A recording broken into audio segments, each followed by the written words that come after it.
And so for today's video, nandito po tayo ngayon sa Bontoc Satellite para i-try ang kanilang restroom na napakasikat.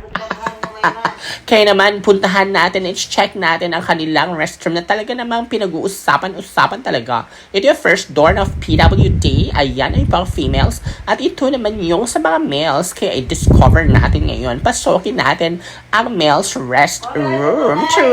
Oh my gosh, pagpasok pa lang, the ilaw is so ambient, so beautiful. Tingnan mo naman yung mga salamin. Napakalinis. Ang cubicle namin nito. Oh my gosh, bongga talaga. Winner talaga. And try to check one of the cubicles. Tingnan natin.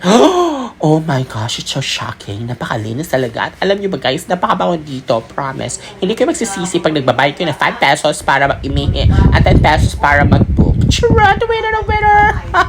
Kaya naman puntahan natin ang LGBTQIA+, kasi naiihi ako talaga. Kaya dito ako mag-iihi. Kaya pasukin na natin. Ayan. O, diba? Pagpasok pa lang, OMG! It's so beautiful talaga. Napaka-air conditioner mo dito. Ang lamig-lamig. Charot! Winner! Kaya naman, go na kayo dito. Experience the restroom dito sa Bontoc Satellite. Ma-amaze talaga kayo dahil. Kaya bye for now, meow.